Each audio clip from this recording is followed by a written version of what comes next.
So, just to recall what we have discussed in the last class. So, we have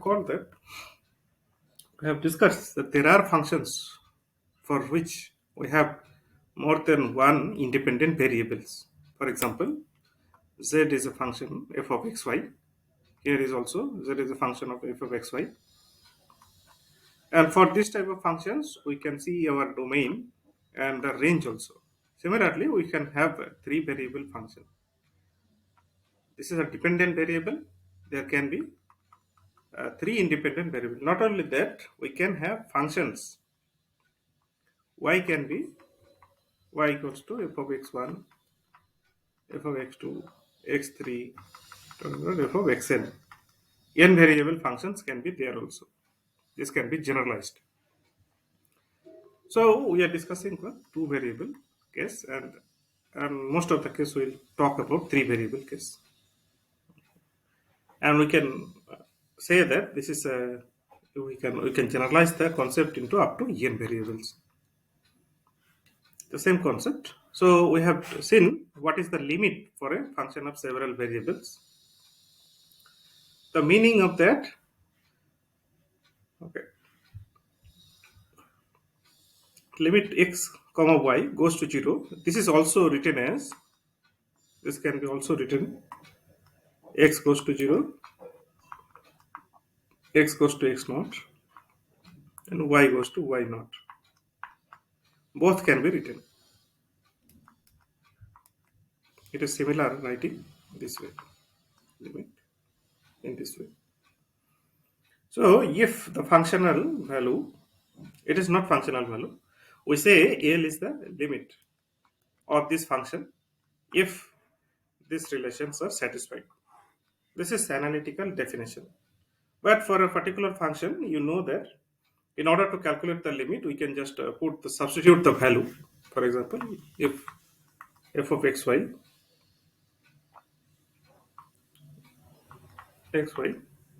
for this limit, we will try to substitute these values f of x naught and y naught. If these are defined values, then this would be the limit. Okay. And we have seen one example how to choose our uh, epsilon value. Epsilon is our positive value. Depending on this epsilon, we have to select this delta, which will satisfy this relation. If it satisfies, then we can call it L is the limit. Now the properties of limit for two variables are actually similar to the property that we have seen for one variable case. Okay, this is the limit of f, and here it is the limit of g. Then some rule will be applied, and it will hold. Difference rule will also hold. If you multiply by constant, then also it will hold. The product rule, it will also again hold. For the quotient rule, again, if the other limit, that is the m, is non-zero, then this will hold. Similarly, the power limit, it is also hold, and the root rule, that is also true for the provided this condition satisfied. Okay. These are easy to prove, but no need to prove them. Just you can apply them. Now, if you try to find out the limit of this function, like I said at this point, here x naught is 1 and y naught is pi. So, if the limit exists, you can just directly substitute these values. Then you will get the limit value. So here L is this value. But what happens if you substitute here 0? Then 3 times 0, 0, and then it will become 0 plus 0. So this is a 0 by 0 form, which is undefined. Okay. Improper. We don't know how to deal with it. So, in fact, we have discussed how, if we have this case, then we have to go by the definition. f of x comma y minus L if it satisfies whenever 0 less than x minus x naught square y minus y naught whole square or this less than delta, or in fact if you write it square then you can write delta square. So recall that when we deal with the single variable case, then we have seen that this limit will exist if and only if the left hand side limit and the right hand side limit are actually same. Now what will happen for here, because we are not talking about one line now, we are talking about plane. So plane, on this plane a point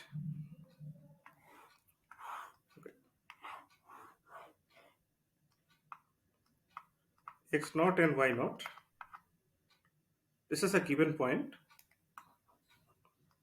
Here we don't have any such kind of concept that left hand side limit and right hand side, because you can reach to this point a by any direction. In fact, there will be infinite number of points, infinite number of directions for which we can uh, define the limit. Okay, x naught, y naught. So what happens? We cannot check, we cannot verify for this L. Okay, this left hand side limit. You can say because there is no left hand right hand concept. There are infinite number of choices, and it is very difficult to find out for all direction. For example, this direction y equals to y1 equals to m1 x1, then y2 equals to m2 x2, and yn equals to mn xn direction. So all these directions you can call them, and if you try to calculate the limit there, so here you get L1, L2, L3. By the definition of limit, they should be equal. Whatever you calculate, you follow any path, they should be equal. Now, what happens if for some path, if you get, for example, for path 2, this is path 10, path n, and n tends to infinity, you can say. There will be n tends to infinity, there will be infinitely many paths. So, if we can find all these values are actually equal, then we can say the limit exists. But it is very difficult to go, it is very time consuming, not very difficult, it is very time consuming to find out such n different limits and verify whether they are equal. So that is why we have to follow the epsilon delta definition. So this epsilon delta definition is very, in fact, this is the actual definition of a limit. So in that case, we have to satisfy this relation.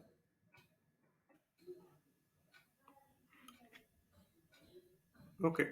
Now we have seen that if the left hand side limit and the right hand, sorry, this is left hand side and the right hand side limit, they are not equal. Okay. For that means if you go in the left direction and if you go from the right direction, if you see that the limit are different, it is not L. So one path is telling this much, another path is telling that other thing. So in that case, we say that the limit does not exist. So what will happen? So what will be the case for in this infinite? Infinite directions. So you cannot check all the for verifying the limit exists. You have to check all the limits are equal. Okay, but you have to disprove that the limit does not exist. So it is sufficient to show that you choose any path and show that this is independent. This is dependent on path actually. If the limit will exist, then it will be path independent.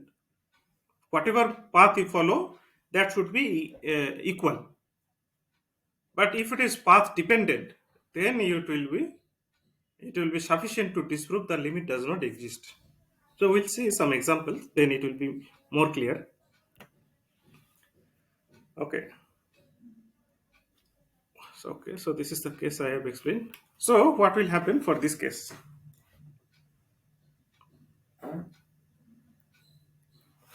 Now, if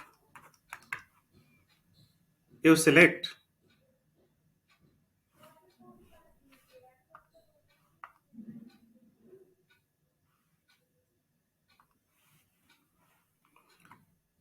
choose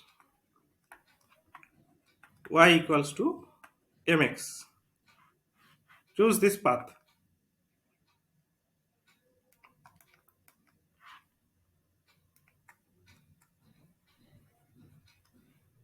and you substitute these values in this equation. So f of xy is our 3xy, then x square plus y square.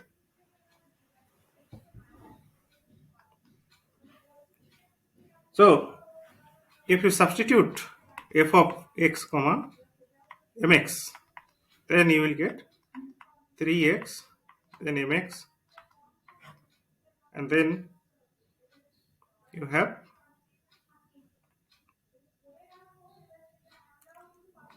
x square plus mx x square.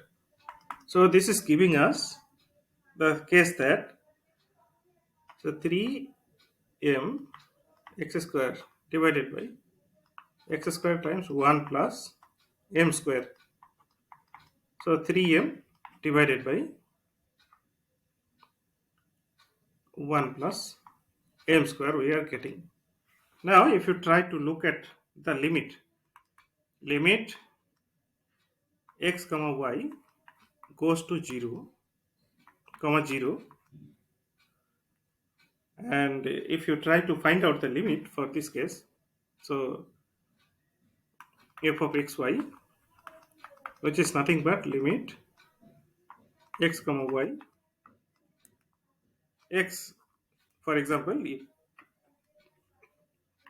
if x goes to 0 and if y goes to 0, then this will imply this mx also goes to 0, right? Mx is also goes to 0, which is nothing, m is a constant, so again x goes to 0. So this will be reduced to x goes to 0, 3m x square by 1 plus m square. So in that case you will get 3m square by 1 plus m square. So what is this? So this limit value is actually different for different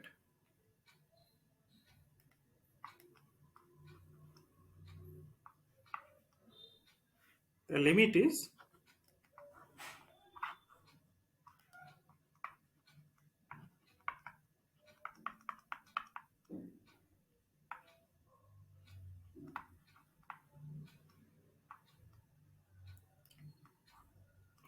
the limit takes different values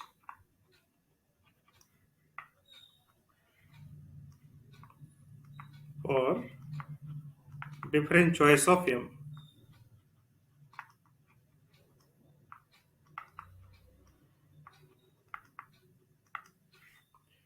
Hence we can say that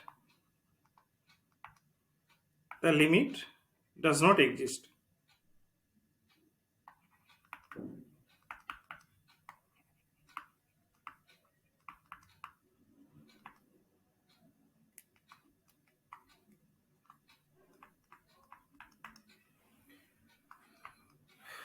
So this is the reason we need just one path, and we can show that it is dependent on m. So this is, if you select different m, for example, m equals to 1, m equals to 2, then the limit will be, for m equals to 1, you will get 3 times 1 square by 1 plus 1 square. So that is 3 by 2. For m equals to 2, what you are getting? 3 times 4 by 1 plus 4. So this is 12 by 5. So these are not equal along y equals to, this is 1 x and y equals to 2x paths. If the limit is, if the limit would have been exist, then this limits, this path would have given the same limit. Okay. But in order to, this is applicable only for disproving the limit that does not exist. But if you have to prove that the limit exists, then you have to follow the definition, epsilon delta definition. Or if possible, if you can substitute here 0 0, then also we are seeing that this is 0 by 0 form. So unless it is undefined, we can substitute. So you can see there, if you follow this along this, for another example, if we follow this path y equals to mx, then the value we get is 0. But if you follow another path y equals to sin x minus sin x, then you see that the limit does not exist. It is actually an indeterminate form. That means 2 by 0.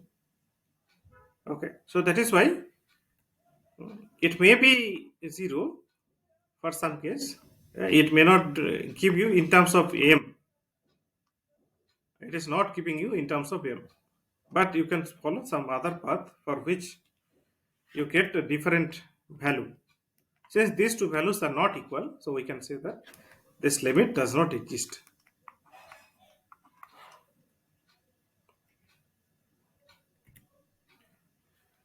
Now, what will happen if we have to define it within the concept of existence? As you have seen that we can define it. So we have to follow this definition. It is claiming so that the limit is there. Then our aim is to show that f of x comma y minus 10 less than epsilon for whenever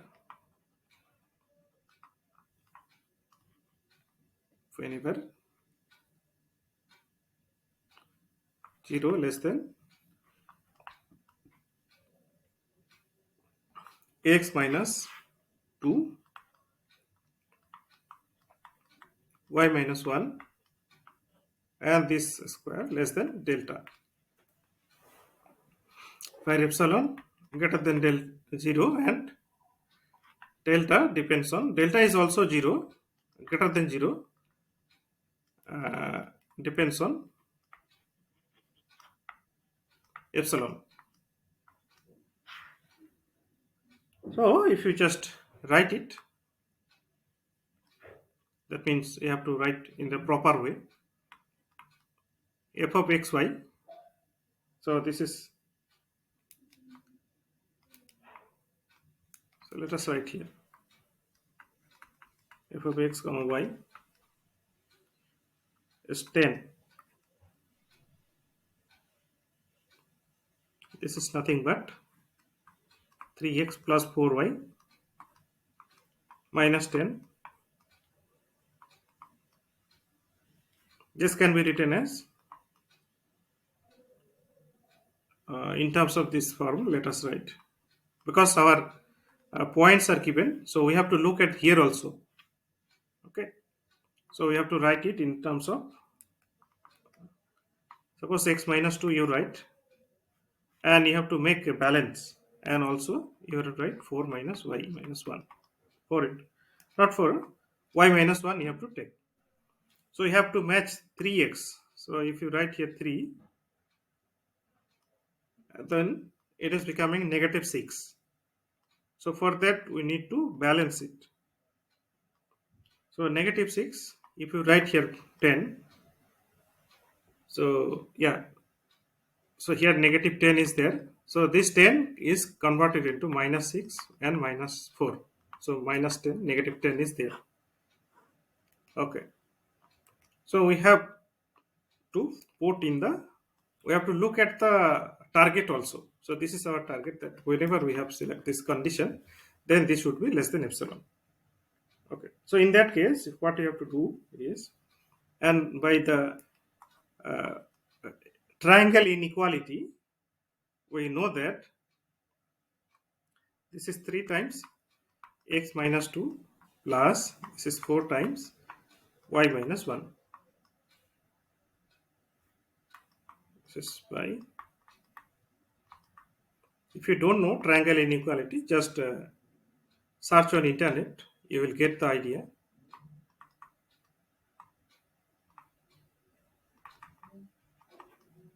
Or if you follow any textbook, you will know the triangle inequality. And this can be written if you substitute some other more positive quantity, like 3 times, we are writing again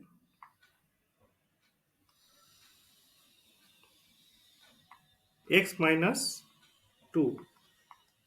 So we write square. So you will get this one.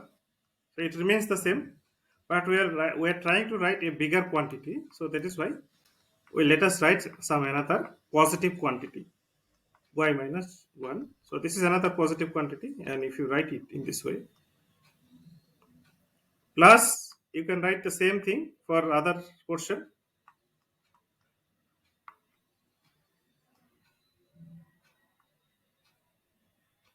Here we have y, so x minus 2 square plus y minus 1 whole square. So totally what you have, f of x y minus 10, this value you have now. So this is less than equals to, sorry, less than 7 times x minus 2 whole square plus y minus 1 whole square. And this would be less than epsilon. Whenever you select delta, you can select it as a less than epsilon by 7.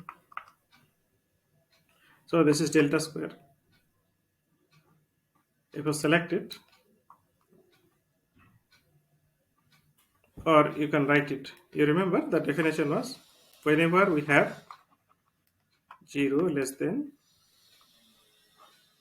x minus 2 whole square plus y minus 1 whole square less than delta. So this would be true if we select for delta equals to epsilon by 7 if you write. So this epsilon by 7 and this delta equals to epsilon by 7 is there. Okay. For epsilon by epsilon greater than 0, that is given. You have to assume it. Okay. We select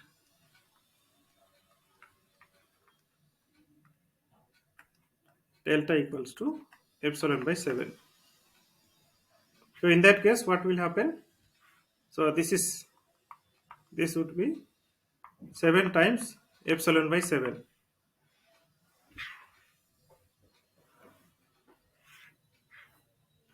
So that is why, which is nothing but epsilon. So we can write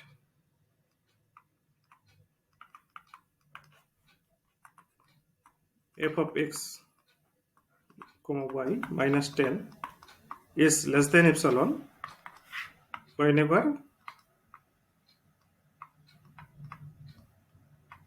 0 less than x minus 2 whole square and plus y minus 1 whole square less than delta. Hence, limit x comma y goes to 2 comma 1 f of x comma y is 10. We can now claim it.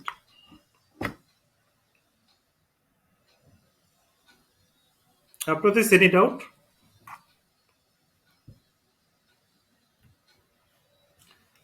Similarly, for example 2, you can look at the epsilon delta definition and try to prove the. So I would say verify this example by yourself. See, the choice of this delta will depend on the final expression, so that you get here epsilon.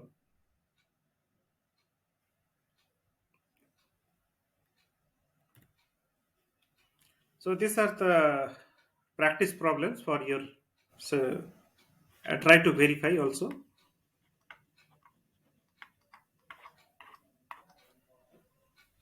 Next, what we do is like limit. After that, the next term is continuity. So for continuity, what we have to do, the definition, first we have to define the functional value at x naught, y naught. If the limit exists, then check whether this is equal at the point. If this if these three criteria are satisfied, then we say that the function is continuous at that point x naught. And if this is true for all the points, for example, over all the, for example, R2, this whole plane, all the points for any particular s, x comma y belongs to S, the set, which is a subset of R2, then we say that this is continuous on every point on its domain. If the domain is R2, then it is continuous everywhere. If the domain is S only, then we can say its domain means S. So this working formula is very easy. You just need to check these three steps. First, you have to check whether it is well defined, then whether it should exist, whether it is existing or not, and finally, if it exists, then whether the functional value and the limit value actually matches or not. If they match, then you can say the function is continuous. So for this function, let us try to verify whether it is continuous or not.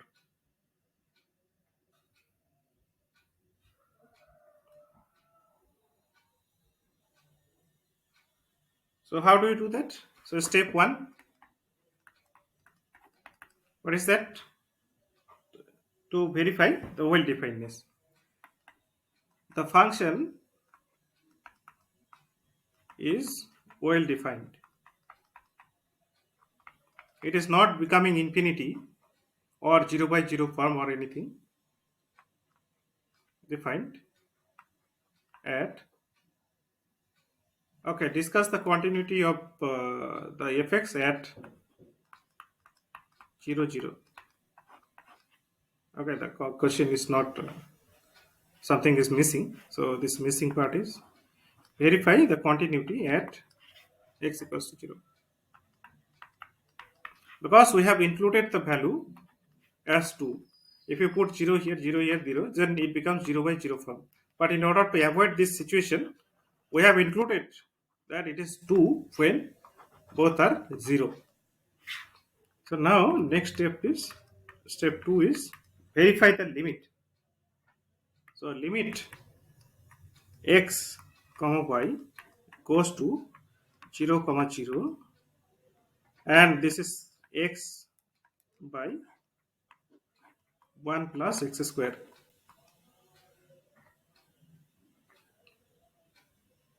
Sorry, x square plus y square. This is x square plus y square. So what we have to write? For example, choose a path.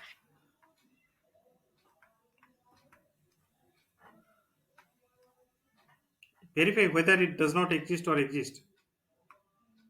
So we need to take some, for example, a simple path y equals to mx. So whether it is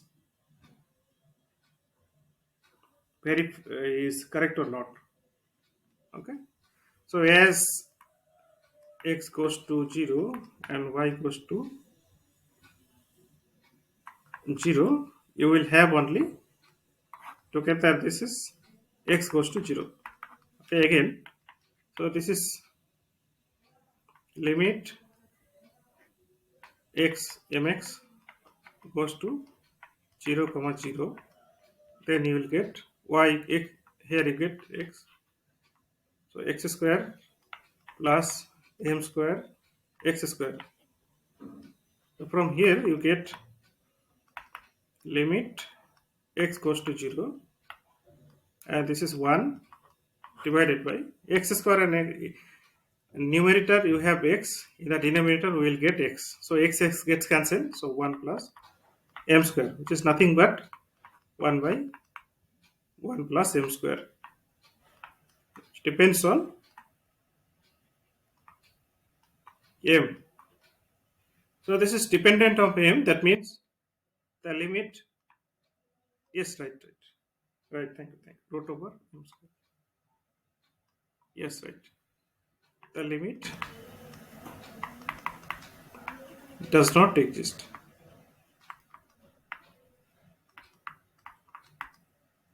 right, right. So as I was doing some step jumping, so that is why we have to be careful.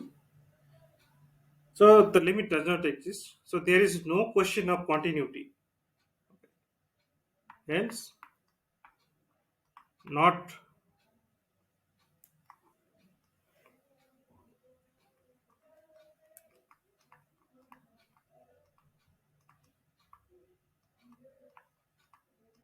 f of xy is not continuous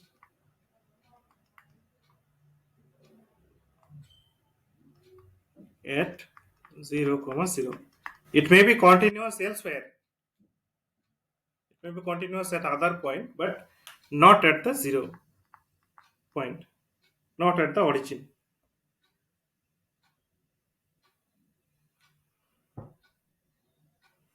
In fact, there is a definition which is sometimes some textbook will refer this is as a double limit, because we take them as a continuously, I mean together.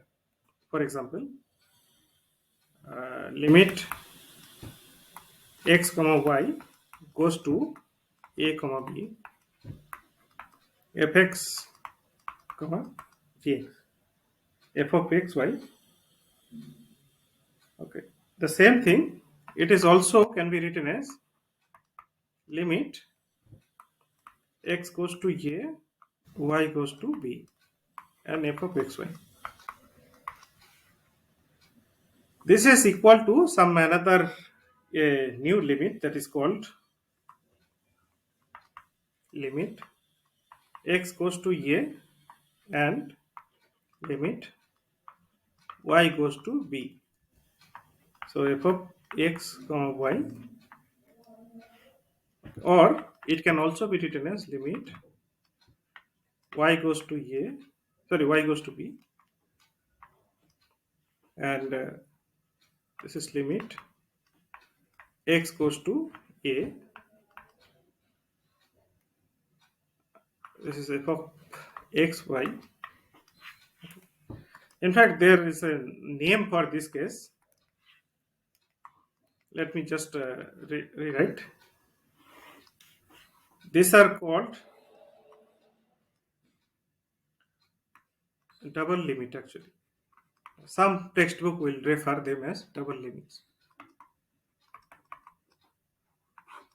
Because here simultaneously we take x goes to y, x goes to a, and y goes to b. We consider them simultaneously.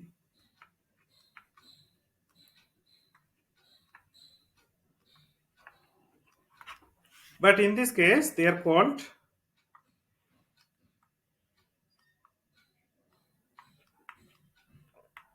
iterated limit.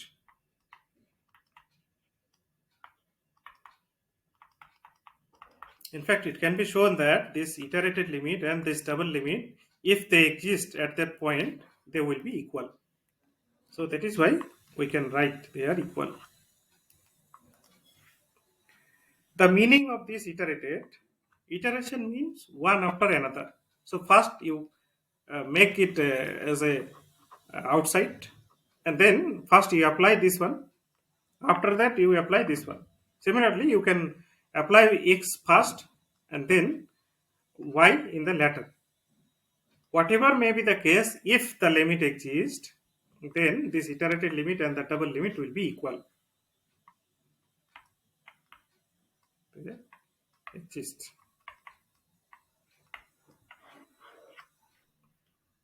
So they will be equal. Just a definition. Now, if you try to look at another example here, so discuss the continuity of f of x equals to this one, this function. So first we have to check whether it is well defined. Yes, because we have considered this one value. Whether the limit exists. Step 2, yes, it is existing. Step 3, whether the limit at that point and the functional value at this point is equal or not. So for that we have to substitute 0, 0. Okay, and here we can get that this is actually same. So this, hence we can claim the function is continuous at this point. Now for example, whether it is continuous everywhere, that you have to check one by one.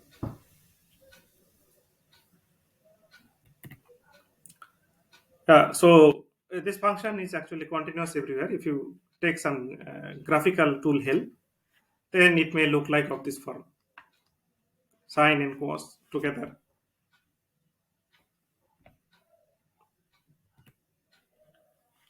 So verify this task.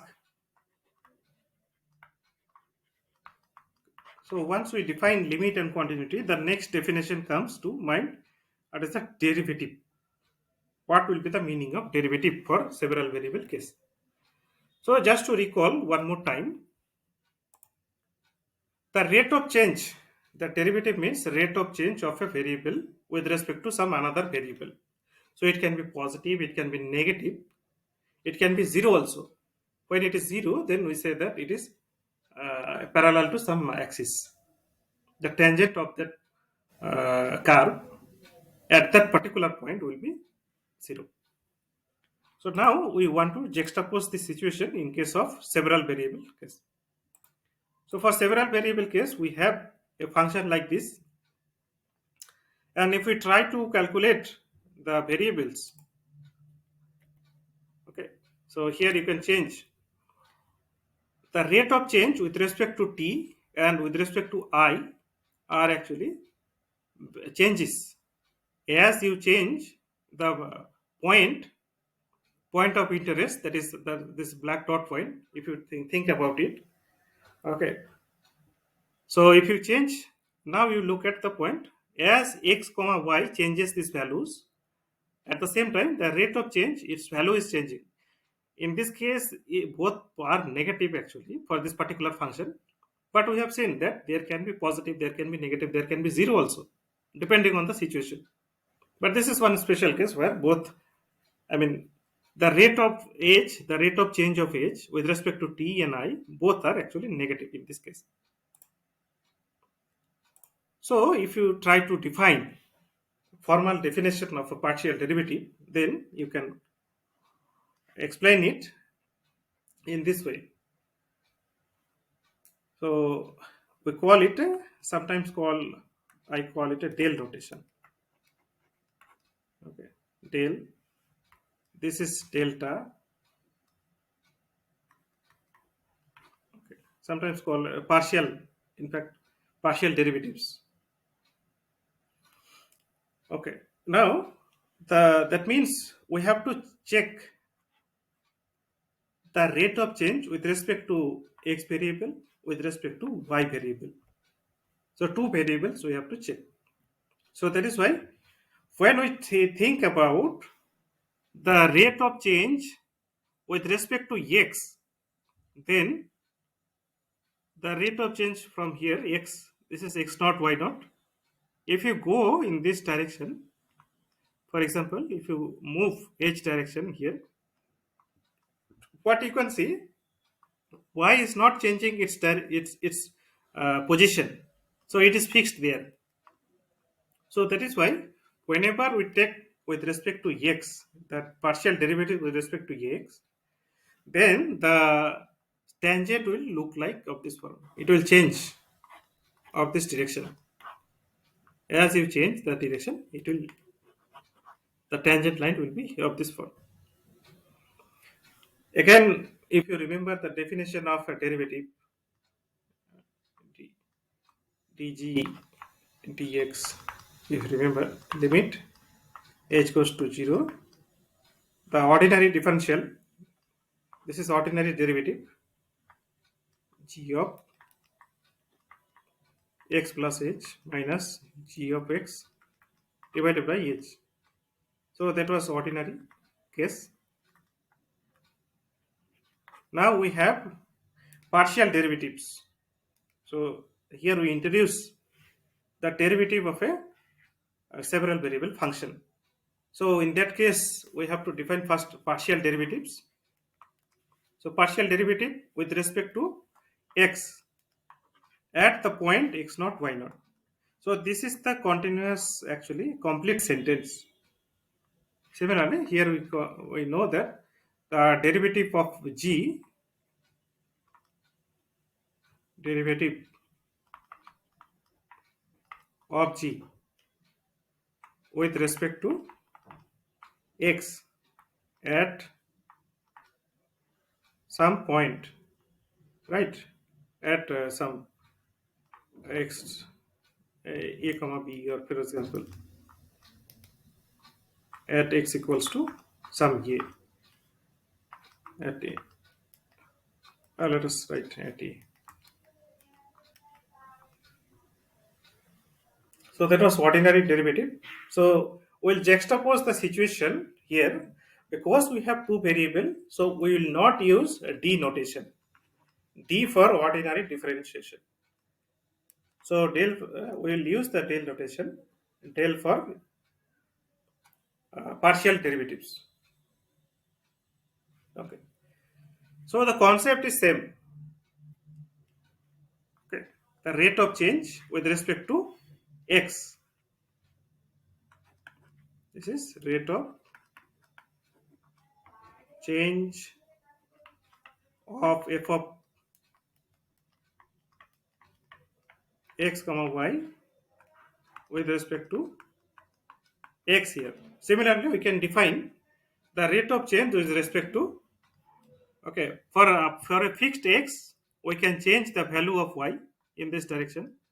So this is our h, or let us k. We call it a k. So in that case, or here, in fact, yeah, we can call it a h plus k. This is k. K goes to 0. So this direction is k. So what happens in this case, x will be constant and y will vary. Earlier case we have seen y is constant and x is varying. Okay, this is the reverse case for two variable partial.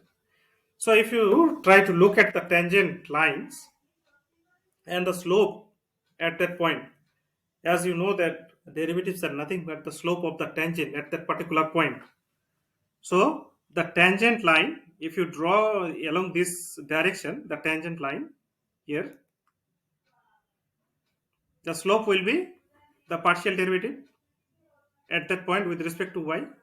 Similarly, for this curve, you will have the slope, the fx. So in fact, we will see that fx can be written as del f del x. This is just notation, and f of y, fy is del f del y.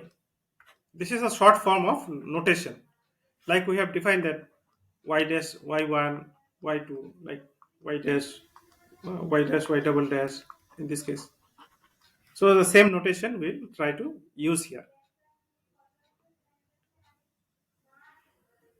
Okay, and now we have to see some example. So what will be the derivative for this function? Calculate the partial derivative. U is given as a function of fx and y. Okay,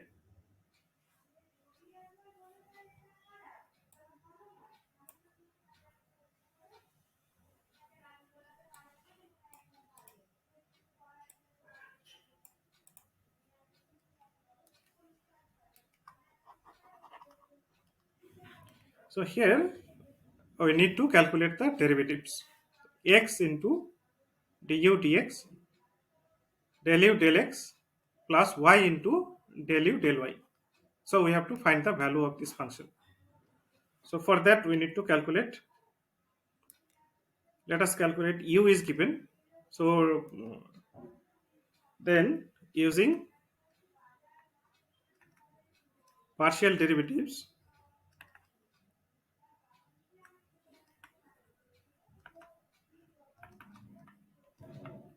with respect to x and y, we get what we get. So del u del x. This is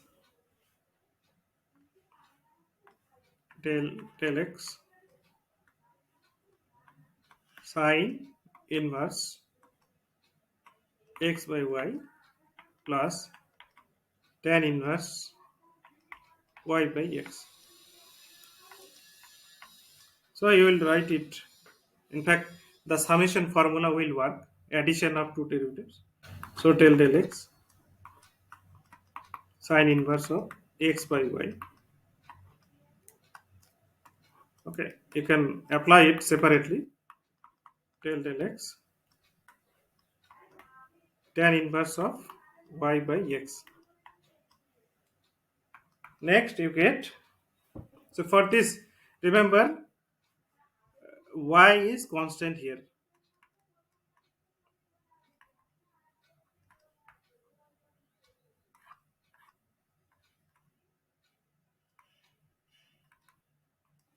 So what happens in this case? 1 upon root over 1 minus x by y, that whole square, plus this is not only that, because x is there, so you can think about mx type. So there will be, use the chain rule, so there will be 1 by y multiplication. Similarly, here you will get tan inverse 1 upon 1 plus y by x and that whole square. So if you try to simplify, del u del x equals to, okay, then this is 1 upon 1 minus x square y square times 1 by y. It is there. So plus. Now we have 1 upon 1 plus y square x square. So try to simplify it. Here you will get 1 upon y square minus x square divided by y square into 1 by y plus here you get x square by x square plus y square. Okay. Now if you just try to simplify, you take 1 by y outside, then you will get y upon this is y square minus x square into 1 upon y plus this x square y x square plus y square. So this y and that y will get cancelled. Okay. Now what we have, but we have to find out. Remember, x into del u del x. So for that we need to multiply x del u del x. So here you get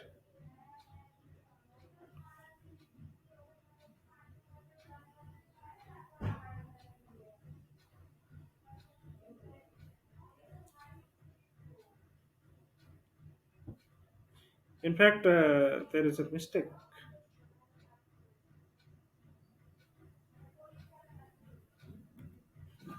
I've been doing this mistake. Okay, so this is okay. So from here we will have, because 1 by x is there already. So here another minus y by x square will be there. So people are not listening. They are not attentive. Minus y by x square will be there.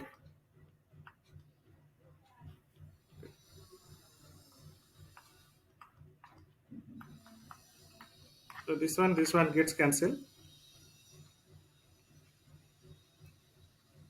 So here we have negative y.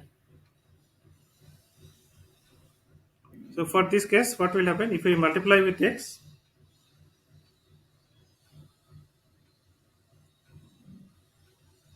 Then we have x times this is y square minus x square minus x times y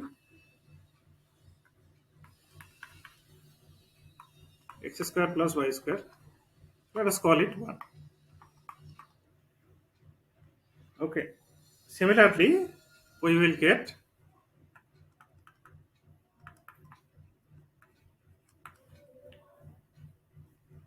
u equals to sine inverse that is given as y by x by y plus tan inverse this is y by x. So partial derivative with respect to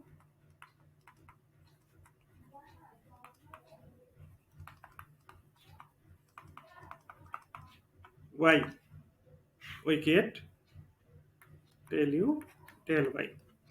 This is sine inverse. Again we have 1 upon 1 by 1 minus x square y square into minus 1 minus x by y square. Okay. And then for tan inverse we will have 1 upon 1 plus y square x square into, because y is x is constant now, so here will be 1 by x will be there. So we have here this is y by y square minus x square. Just Give me just a minute. Wait a minute. I have to respond a call.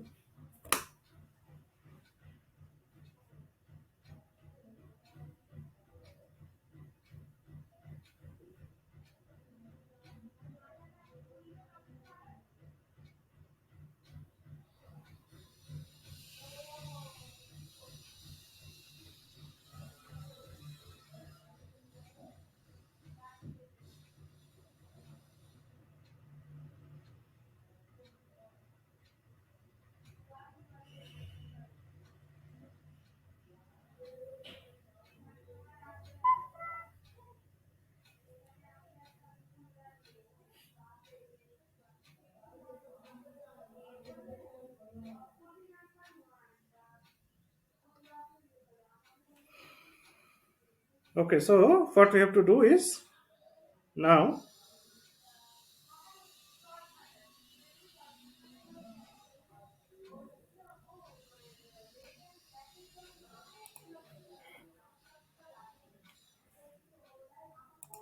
So anybody has completed yet already?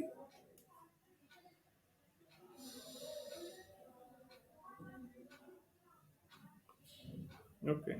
So have you proven this result? What was mentioned? What is the value? Okay. So it will be 0. Yes, right.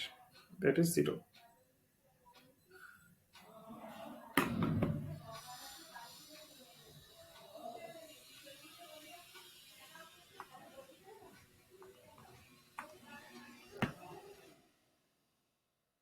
So here again we have minus x upon y square. So this y and this y gets cancelled. Plus we have x square by x square plus y square into 1 upon x. So this x, this one gets cancelled.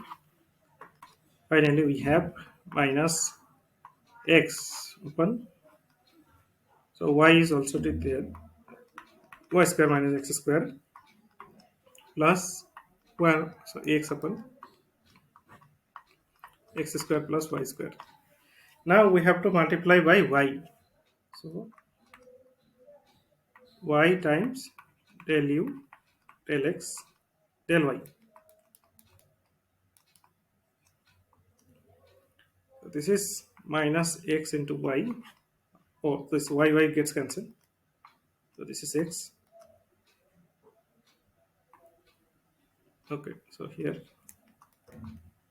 y square minus x square plus x times y, x square plus y square, call it 2. So adding this equation 1 and 2, we will get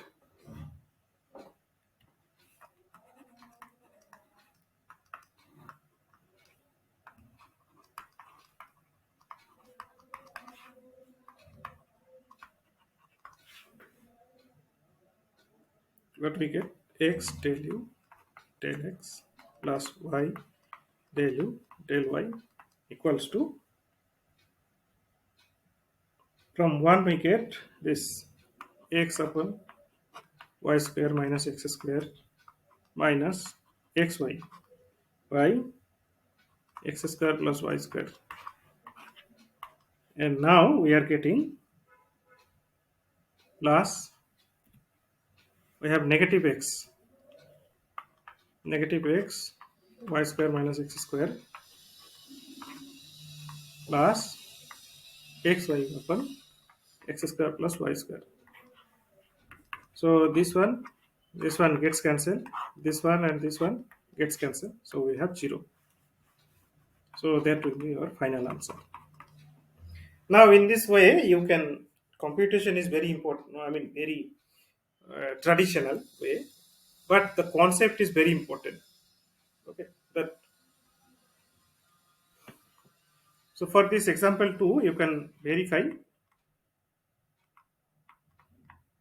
these results.